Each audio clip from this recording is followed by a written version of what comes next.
Mesdames et messieurs, chers abonnés de Rota TV, bonjour, bonsoir et bienvenue dans ce flash d'information. Voici les titres.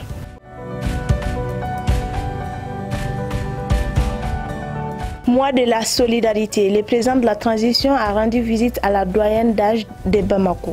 Mise en œuvre de l'accord pour la paix au Mali. Une réunion du comité de suivi de l'accord, c'était hier à Bamako. Juste après, le CNT à pied d'œuvre pour l'élaboration des tests de la militarisation de la police et de la protection civile, les séances d'écoute commencent aujourd'hui. Cour d'assises de Bamako, peine de mort prononcée contre Adama Kone pour avoir tué sa mère et contre Sabré Keita pour avoir égorgé sa femme. Et pour finir, mois de sensibilisation sur le cancer du sein, informer pour prévenir et agir plus tôt.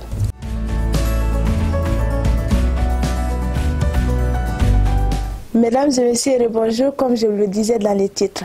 Au Mali, le mois d'octobre est consacré au mois de la solidarité et de la lutte contre l'exclusion. À cette occasion, le chef de l'État rend généralement visite à la personne la plus âgée de la capitale. Le président de la transition, le colonel Assimi Goïta, chef de l'État pour la deuxième année consécutive, n'a pas dérogé à cette tradition. Il a rendu visite ce lundi 10 octobre 2022 à la doyenne d'âge de Bamako en Nomirambougou. Née vers 1909, Madame Djaï Maïmounar Sangaré, âgée de 113 ans, est mère de 4 enfants, 3 garçons et une fille, de plusieurs petits-enfants et arrière-petits-enfants. Elle avait des préférence pour les petits commerces qu'elle n'a jamais cessé d'exercer jusqu'à sa vieillesse. Le chef de l'État, en lui rendant visite, n'a ménagé aucun effort pour lui apporter une aide précieuse, des colas, des haricots, une lourde couverture en cette veille de saison froide, un chapelet, une enveloppe symbolique, un tapis de prière et un gros bélier ont été remis à la vieille Maïmouna par le président de la transition.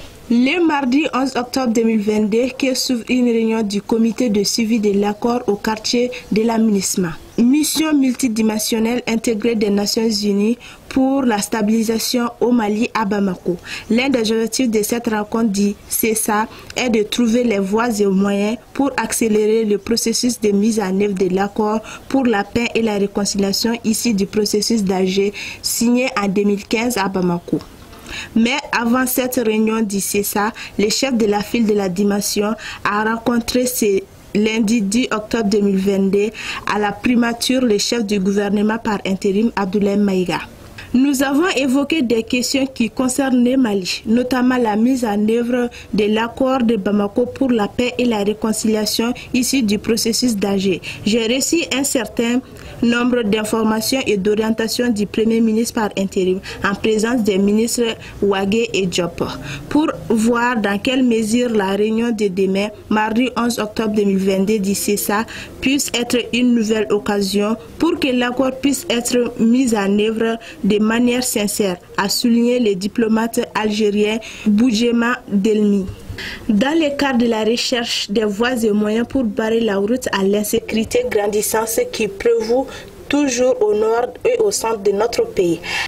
Après avoir adopté le projet de loi portant militarisation de la police nationale et de la protection civile lors du Conseil des ministres du mercredi 5 octobre 2022, les plus hautes autorités attendent passer à la vitesse supérieure pour la militarisation de cette initiative. Dans cette optique, les séances d'écoute commencent aujourd'hui. 2 criminels ont été jugés et condamnés à la peine de mort par la cour d'assises de Bamako. Le premier nominé, Adama Kone, a fait usage d'un coupe-coupe pour asséner des coups mortels à sa propre maman.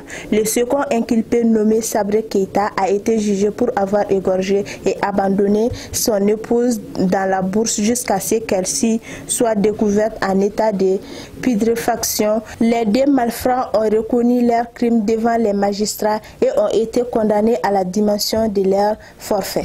Et pour finir ce flash d'information, un mois consacré à la sensibilisation pour la lutte contre les cancers du sein. Si la couleur rose est féminine et traduit une bonne santé, ce n'est malheureusement pas le cas avec les cancers du sein, qui est une maladie très grave et et déstabilisante pour la femme. C'est pourquoi les rubans roses cherchent la bonne santé de la femme en incitant le public au dépistage.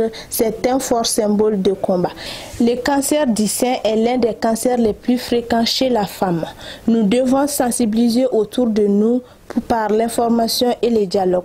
Nous devons insister sur l'importance du dépistage et du diagnostic précoce. Nous voici à la fin de cette édition. Merci à vous de l'avoir suivi. On se donne rendez-vous pour une prochaine fois. D'ici là, portez-vous bien.